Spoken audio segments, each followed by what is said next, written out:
L'essaimage, avant tout, c'est l'aide d'une entreprise pour accompagner des salariés qui ont une volonté de créer une entreprise. La politique de l'époque, c'était vraiment favoriser l'essaimage à froid en dehors de toute situation de sureffectif.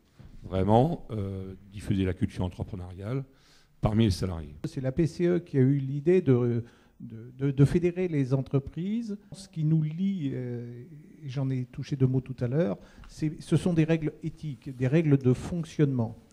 Il faut savoir qu'à l'intérieur de cette association, ce club, les seules choses qui nous lient sont donc le volontariat, la confidentialité, l'accompagnement.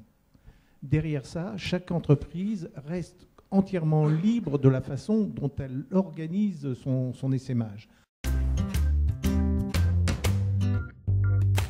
L'intérêt pour un salarié d'être accompagné, c'est qu'effectivement, d'une part, de pouvoir en parler à quelqu'un, en toute confidentialité. On voit des gens qui nous disent explicitement « je ne veux pas en parler à mon responsable », etc. Je veux d'abord faire le tour de la question, d'être informé sur les dispositifs internes mais aussi externes qui existent, d'être orienté vers des structures d'accompagnement qui peuvent les former, les conseiller, et de façon à être, je dirais, à se lancer dans les meilleures conditions.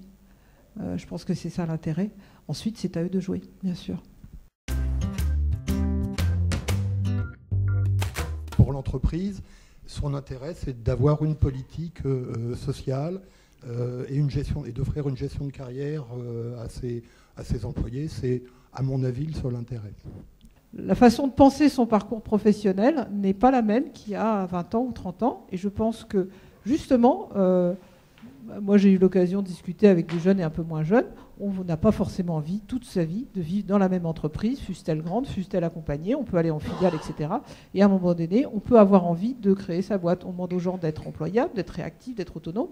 Après tout, c'est pas étonnant qu'un certain nombre d'entre eux aient envie de créer leur boîte. Et moi, je dirais au contraire, on a plutôt intérêt, non pas à vanter le dispositif, mais à pouvoir, comme chez Saint-Gobain, en parler, parce que ça peut attirer justement des profils entreprenants. Donc c'est plutôt une chance.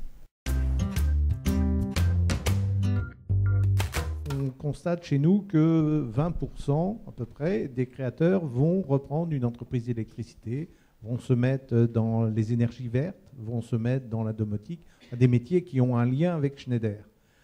Derrière ça, j'ai dit 20%, il en reste 80%. Et les 80%, c'est d'une diversité inimaginable. Et effectivement, on voit une grande diversité, l'artisanat, les services aux entreprises, les services à la personne, l'informatique, un petit peu moins chez nous, le commerce et l'hôtellerie-restauration. Ça peut arriver, mais c'est un petit peu plus rare.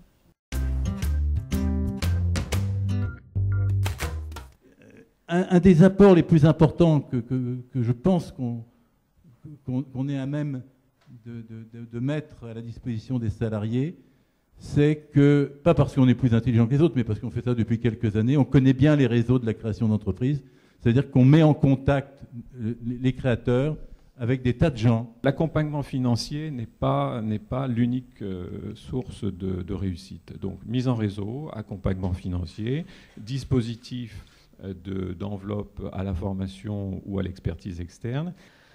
On est beaucoup là aussi pour les aider en termes de formalités administratives, en termes de congés création, combien de temps, comment, qu'est-ce que je fais si je reviens, qu'est-ce qui va m'arriver, voilà. Beaucoup de est-ce que je continue à avoir mes services sociaux, enfin voilà, vraiment c'est du côté très pratique que les créateurs ont beaucoup de questions dans l'entreprise.